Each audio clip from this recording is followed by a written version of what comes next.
Welcome to A Topper's Villa. Hello toppers. आज के इस मॉडर्न हिस्ट्री के लेक्चर में हम लोग old NCERT line by line series को देखने वाले हैं और आज टॉपिक कवर करने वाले हैं हम लोग क्विट इंडिया मूवमेंट, भारत छोड़ो आंदोलन। तो इस क्विट इंडिया मूवमेंट को हम लोग ओल्ड एनसीईआरटी से लाइन बाय लाइन पढ़ने वाले हैं। So let us start. The failure of the Cripps Mission embittered by the people of India. Bharat के लोगों ने क्रिप्स मिशन का फेलियर उभरते हुए देखा। While they still fully sympathized with the anti-fascist forces, they felt that the existing political situation in the country had become intolerable. यहाँ पे people of India के बारे में बातें हो रही है कि वे एंटी फैसिस्ट फोर्सेस को फेस कर रहे हैं। ऐसी सरकार जैसी कोई अपोजिशन नहीं हो उसको फेस कर रहे हैं और देश में जो मौजूदा राजनीतिक स्थिति थी वो इनटॉलरेबल हो गई थी, वो बर्दाश्त से बाहर चली गई थी। So there discontent was further fueled by wartime shortages and rising prices. तो उस समय जो British government second world war में इन्वॉल्व थी तो उसकी वजह से वॉर टाइम शॉर्टेजेस आई और राइजिंग प्राइसेस देखने को मिले और क्रिप्स मिशन का फेलियर भी जो था वो क्विट इंडिया मूवमेंट, भारत छोड़ो आंदोलन का कारण बन रहा था। So the period from April to August 1942 was one of the daily heightening tension, with Gandhiji becoming more and more militant as Japanese forces moved towards India and the spectre of Japanese conquest began to haunt the people and their leaders. So ये जो अप्रैल से अगस्त 1942 का समय था वो दिन प्रतिदिन tension को बढ़ाते जा रहा था। ज्यों-ज्यों जापानीज फोर्सेस इंडिया की तरफ मूव करता जा रहा था वैसे वैसे गांधी जी ज्यादा मिलिटेंट होते जा रहे थे और जापान की काली छाया लोगों को और उनके लीडर्स को डराने लगी थी। So the Congress now decided to take active steps to compel the British to accept the Indian demand for independence. So अब कांग्रेस का डिसीजन आता है कि कुछ एक्टिव स्टेप्स लेने चाहिए ताकि ब्रिटिश को कंपेल किया जा सके एक कंप्लीट इंडिपेंडेंस के लिए। मतलब अब कांग्रेस एक कंप्लीट इंडिपेंडेंस की डिमांड सामने रखती है। So the All India Congress Committee met at Bombay on 8th of August 1942 and it passed the famous Quit India resolution and proposed the starting of the non-violent mass struggle under Gandhiji's leadership to achieve the aim. So 8 अगस्त 1942 को all India Congress committee ने बॉम्बे में एक quit India resolution pass किया जिसमें propose किया एक non violent अहिंसात्मक रूप से एक मास स्ट्रगल को प्रपोज किया कांग्रेस ने गांधी जी के लीडरशिप में ताकि ये इंडिपेंडेंस वाला जो एम है वो अचीव किया जा सके। उस रिजोल्यूशन में ये डिक्लेयर किया गया कि the immediate ending of British rule in India is an urgent necessity both for the sake of India and for the success of the cause of United Nations. India, the classic land of modern imperialism, has become the crux of the question. For by the freedom of India will Britain and the United Nations be judged, and the peoples of Asia and Africa will be filled with hope and enthusiasm. The ending of British rule in this country is thus vital and immediate issue on which depends the future of the war and the success of freedom and democracy. A free India will assure this success by throwing all her great resources in the struggle for freedom and against the aggregation of Nazism, fascism and imperialism. तो ये जो resolution था उसमें के कुछ शब्द यहाँ पे दिए हुए हैं।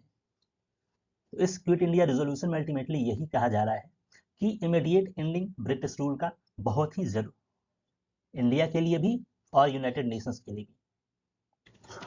और यहाँ पे इंडिया को the classic land of modern imperialism बोला गया है। इंपेरियलिज्म मतलब होता है वैसा पॉलिटिकल सिस्टम जहां पे कोई दूसरी पावरफुल कंट्री किसी दूसरे कंट्री पे शासन कर रहा हो। India, the classic land of modern imperialism, has become the crux of the question for by the freedom of India will Britain and United Nations will be judged.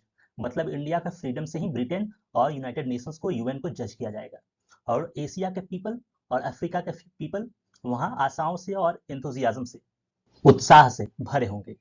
So the ending of British rule in this country is thus a vital and immediate issue. मतलब भारत में British rule का खात्मा होना बहुत ही जरूरी है, बहुत ही vital है, जिसपे कि इस वॉर का फ्यूचर और success of freedom and democracy, एक डेमोक्रेसी के सफल होने का और एक आज़ादी के सफल होने का भविष्य निर्भर करता है। A free India will assure this success by throwing all her great resources in the struggle for freedom and against the aggregation of Nazism, fascism and imperialism. तो अगर भारत स्वतंत्र होगा तो वो इस सक्सेस को, इस सफलता को एश्योर करेगा और ये नाजीवाद, फैसिस्टवाद और इंपेरियलिज्म के एग्रेशन के अगेंस्ट एक जीत को, एक विजय को दर्शाएगा। Now here it is a newspaper report of repression on 9 August 1942, the day after the passing of the Quit India Resolution. तो यहाँ पे हमें ये पता चला कि 8 अगस्त को क्विट इंडिया रेजोल्यूशन पास हो चुका था बॉम्बे में। उसके बाद ये न्यूज़पेपर का रिपोर्ट है जिसमें बड़े बड़े शब्दों में लाठी चार्जेस, मास अरेस्ट, इन सारी चीज़ों का वर्णन किया गया है। तो इसके बाद क्विट इंडिया मूवमेंट के एक्टिव हो जाने के बाद गांधी जी ने कांग्रेस डेलीगेट्स को एड्रेस करते हुए 8 अगस्त की रात के अपने भाषण में कहा, I therefore want freedom immediately, this very night, before dawn, if it can be had. तो उन्होंने कहा कि मुझे आज की रात ही, अगली सुबह होने से पहले ही स्वाधीनता चाहिए, अगर ये पॉसिबल है तो। Fraud and untruth today are stalking the world. धोखा और झूठ आज दुनिया के पीछे पड़े हैं।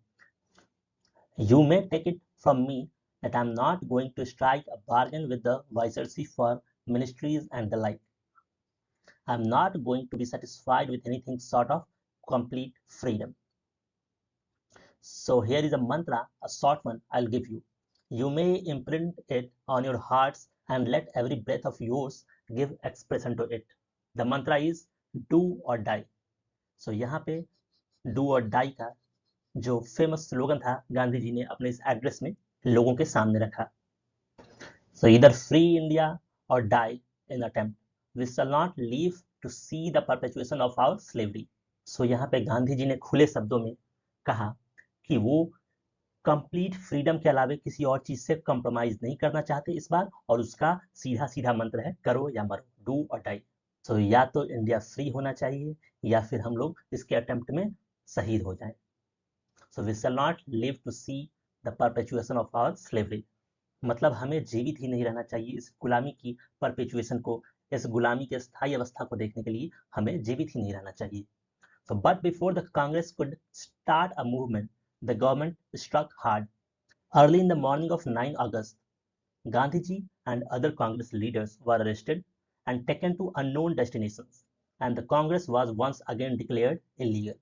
इस एड्रेसिंग के अगले सुबह ही 9 अगस्त को गांधी जी और जो भी महत्वपूर्ण लीडर्स थे कांग्रेस के, उन्हें अरेस्ट किया गया और उन्हें किसी अननोन जगह पे, किसी अनजानी जगह पे ले जाया गया और कांग्रेस को इस बार फिर से इलीगल डिक्लेयर कर दिया गया था। So the news of these अरेस्ट्स left the country अघास्ट and a spontaneous movement of protest arose everywhere, giving expression to the pent up anger of the people. तो इन सारे नेताओं के अरेस्ट का न्यूज देश में फैलते समय नहीं लगा और इस न्यूज ने लोगों को हक्का बक्का छोड़ दिया। सो एक स्पॉन्टेनियस मूवमेंट, लोगों में एक प्रोटेस्ट, एक विरोध की भावना सब जगह अपने आप जागृत हुई और इससे एक बड़ी एंगर, एक बड़ा क्रोध, एक बड़ा रोष लोगों में देखा गया। ये लोग लीडरलेस हो गए, ये रिवोल्ट लीडरलेस हो गया विदाउट एनी।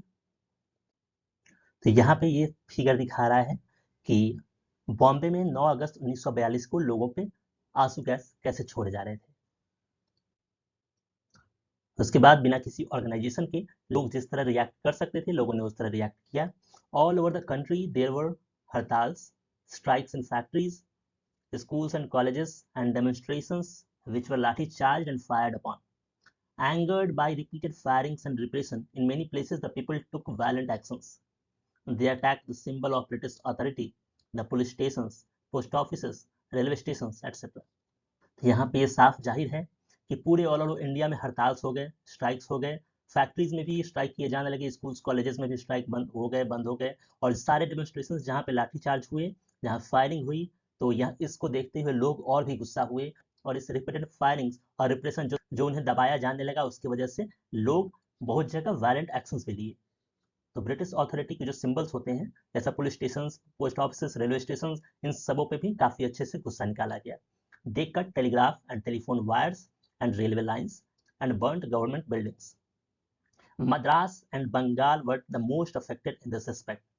तो इस क्विट इंडिया रेजोल्यूशन के समय मद्रास और बंगाल जो था वो काफी अफेक्टेड माना गया इस क्विट इंडिया मूवमेंट के रिवोल्ट में। In many places, the rebels seized the temporary control over towns, cities and villages. काफी जगहों पर ये विद्रोही टाउन्स, सिटीज और विलेजेस पे जो टेम्पररी कंट्रोल था उसे सीज कर लिया। British authority disappeared in parts of Uttar Pradesh, Bihar, West Bengal, Orissa, Andhra, Tamil Nadu and Maharashtra. जो ब्रिटिश कंट्रोल है बहुत सारी जगहों पे, जैसे कि उत्तर प्रदेश में, बिहार में, वेस्ट बंगाल में, उड़ीसा में, आंध्रा में, तमिलनाडु में, महाराष्ट्र में, इन सभी जगहों से ब्रिटिश अथॉरिटी तो गायब ही हो गए। In some areas such as Ballia in eastern UP, Tamluk in Midnapore district of Bengal and Satara district of Bombay, the revolutionary set up parallel governments. तो कुछ जगहों पे जैसे कि ईस्टर्न यूपी है एक, तो कुछ जगहों पे जैसे कि ईस्टर्न यूपी में एक बलिया है, और तमलुक है मिदनापुर डिस्ट्रिक्ट बंगाल में, और सतारा डिस्ट्रिक्ट जो है महाराष्ट्र में, वहां पैरेलल गवर्नमेंट सेट किए गए, समानांतर सरकारें चलाई गई। In general the students, workers and peasants provided the backbone of the revolt. मतलब इन जनरल ये कहा जा रहा है कि जो विद्यार्थी थे, जो कामगार लोग थे और जो पीजेंट्स थे, जो कृषक थे, उन्होंने इस रिवोल्ट का, इस विद्रोह का एक बैकबोन की तरह, उन्होंने इस रिवोल्ट को, इस विद्रोह को एक सपोर्ट प्रोवाइड किया बैकबोन की तरह। While the upper classes and the bureaucracy remained loyal to the government. लेकिन जो अपर क्लासेस थे और ब्यूरोक्रेट्स थे वो गवर्नमेंट से, वो सरकार से लॉयल रह गए। The government on its own part went all out to crush the 1940 movement. Government अपनी पूरी कोशिशों से इस 1940 के मूवमेंट को क्रश कर रही थी। Its repression knew no bounds. इसको दबाने के लिए कोई भी बाउंडेशन नहीं रखी गई थी। The press was completely muzzled. Press को कंप्लीटली दबा दिया गया था। The demonstrating crowds were machine gun and even bomb from the air. जो डेमोन्स्ट्रेटिंग क्राउड्स थी उन पे मशीन गन चलाए गए, उन पे यहाँ तक कि बॉम्ब भी फेंका गया हवाओं से। The prisoners were tortured, the police and the secret police reigned supreme. The military took over many towns and cities. Over 10,000 people died in police and military firings. तो जो प्रिजनर्स थे उन्हें भी टॉर्चर किया गया, पुलिस और secret police resign भी कर चुकी थी, और टाउन्स और सिटीज में मिलिट्री ने टेक ओवर कर लिया था। 10,000 से ज्यादा लोग तो पुलिस और मिलिट्री फायरिंग्स की वजह से मारे गए थे। और उसके बाद आप देखो तो rebellious villages had to pay huge sums as punitive fines and the villagers had to undergo mass floggings. जो विद्रोही गांव थे उनको दंडात्मक फाइन्स भरने पड़े, काफी बड़े बड़े, और जो विलेजर्स थे उन्हें मास फ्लॉगिंग्स की सजा मिली, उन्हें जिस्मानी सजा मिली, उन्हें कोड़े की सजा सुनाई गई। So India had not witnessed such intense repression since the revolt of 1857। सो 1857 के विद्रोह के बाद भारत ने इतना कड़ा दबाव, इतना कड़ा रिप्रेशन कभी नहीं देखा था। In the end the government succeeded in crushing the movement. आखिरकार सरकार इस मूवमेंट को, इस विद्रोह को दबाने में सफल हुई। The revolt of 1942 as it has been termed was in fact short lived। ये जो 1942 का विद्रोह है, जैसा कि ये वो इनफैक्ट काफी कम समय तक चलने वाला विद्रोह रहा। Its importance lay in the fact that it demonstrated the depth that nationalist feeling had reached in the country and the great capacity for the struggle and sacrifice that the people had developed। सो इसका importance, इस movement का importance इसमें लाई करता है कि पूरे country के लोगों में एक नेशनलिस्ट फीलिंग, एक राष्ट्रवाद की भावना जागृत हो चुकी थी, और लोगों में एक अच्छी कैपेसिटी डेवलप हो चुकी थी ताकि वो इस राष्ट्रीयता के लिए स्ट्रगल और सेक्रीफाइस कर सके। So it was evident that the British would no longer find it possible to rule India against the wishes of the people. तो ये अब पॉसिबल नहीं दिख रहा था कि ब्रिटिश अब इंडियंस के विश के अगेंस्ट जाके वो जबरदस्ती रूल कर पाए। So after the suppression of the revolt of 1942, there was hardly any political activity inside the country till the war ended in 1945। तो इस 1942 के विद्रोह के बाद, इस भारत छोड़ो आंदोलन, क्विट इंडिया मूवमेंट के विद्रोह के बाद कोई ऐसा कुछ बड़ा पॉलिटिकल एक्टिविटी देश के अंदर देखा नहीं गया जब तक कि सेकेंड वर्ल्ड वॉर 1945 तक एंड न हो जाए। So the established leaders of the national movement were in jail and no new leaders arose to take their place or to give a new lead to the country। जो इस national movement के leaders थे वो already jail में थे, और नए leaders कोई वैसे उनकी जगह पे आए नहीं जो कि इस कंट्री को लीड दे सके। So in 1943, Bengal was plunged into the worst famine. 1943 में बंगाल में भारी आपदा आई in recent history. So within a few months, over 3 million people died of starvation. कुछ महीनों में ही 3 लाख से ऊपर लोगों की मृत्यु हुई भूख की वजह से. So there was a deep anger among the people for the government, as the government could have prevented the famine from taking such a heavy toll of life. यहाँ पे चूंकि इतने लोगों की मृत्यु हो गई थी, सो लोगों में काफी गुस्सा, काफी रोष था, काफी आक्रोश था. लोगों को लगता था कि सरकार ऐसे फैमिन से लोगों को बचा सकती थी. This anger however found a little political expression. The national movement however found a new expression outside the country's frontiers. तो देश के सीमाओं के बाहर भी इस नेशनल मूवमेंट को एक नया एक्सप्रेशन मिला. Subhash Chandra Bose had escaped from India in March 1941 to go to the Soviet Union for help. मार्च 1941 में सुभाष चंद्र बोस जो है इंडिया से चले जाते हैं सोवियत यूनियन के लिए ताकि उन्हें कुछ हेल्प मिल पाए. But when the Soviet Union joined the allies in June 1941, he went to Germany. और जब सोवियत यूनियन हमें ज्वाइन कर लेती है तो वो जर्मनी चले जाते हैं. इन फरवरी 1943, he left for Japan to organize an armed struggle against the British rule with Japanese help.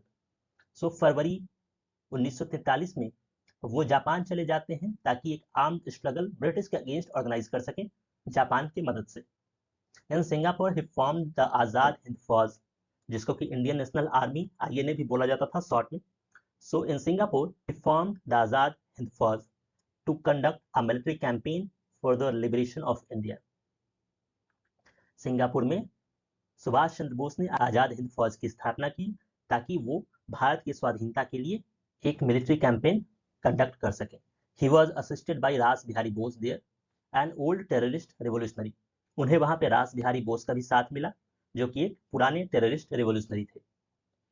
Now before the arrival of Subhash Chandra Bose, steps towards the organisation of the INA had been taken by the general Mohan Singh, who had been a captain in the British Indian army. तो इस INA के कमान को captain Mohan Singh ने संभाल लिया था. The INA was joined in large numbers by the Indian residents in the south east Asia and by Indian soldiers and officers captured by Japanese forces in Malaya, Singapore and Burma. तो वहां पे जितने भी prisoners थे India के, वो काफी बड़े संख्या में इस आईएनए को ज्वाइन किया था. और जितने भी इंडियन सोल्जर्स थे जो कि कैप्चर किए गए थे जापानीज फोर्सेस में और सिंगापुर में और बर्मा में, वो सारे लोग इस आईएनए को काफी बड़ी संख्या में ज्वाइन किया था. Subhash Chandra Bose, who was now called Netaji by the soldiers of INA, gave his followers the battle cry of जय हिंद. तो सुभाष चंद्र बोस, जिन्हें कि आईएनए के सोल्जर सब नेताजी के नाम से जानते थे, उन्होंने एक नारा दिया, एक स्लोगन दिया जय हिंद का. So the INA joined the Japanese army in its march on India from Burma. India से बर्मा के मार्च में आईएनए ने, इंडियन नेशनल आर्मी ने जापानीज आर्मी को ज्वाइन किया. Inspired by the aim of freeing their homeland, the soldiers and officers of the INA hope to enter the India as its liberators with Subhash Chandra Bose at the head of provisional government of free India. तो अपने मातृभूमि को स्वतंत्र करने के inspiration से वो सारे सोल्जर्स और ऑफिसर्स आईएनए के इंडिया में घुस जाते हैं, इंडिया को फ्री करवाने के मंशा से और सुभाष चंद्र बोस को अपना हेड कंसीडर करते हुए. So with the collapse of Japan in the war during 1944 और 5, the INA too made defeat. लेकिन जापान जो है इस वॉर में 1944 to 1945 में हार जाती है, जिससे आईएनए को भी हार का सामना करना पड़ता है. And Subhash Chandra Bose was killed in an aeroplane accident on his way to Tokyo. तो सुभाष चंद्र बोस का एरोप्लेन भारत से टोक्यो जाने के अपने रास्ते में क्रैश कर गया. Even though his strategy of winning freedom in cooperation with the fascist powers was criticised at the time of most Indian nationalists. By organizing the INA, he set an inspiring example of patriotism before the Indian people and the Indian army. He was hailed as Netaji by the entire country.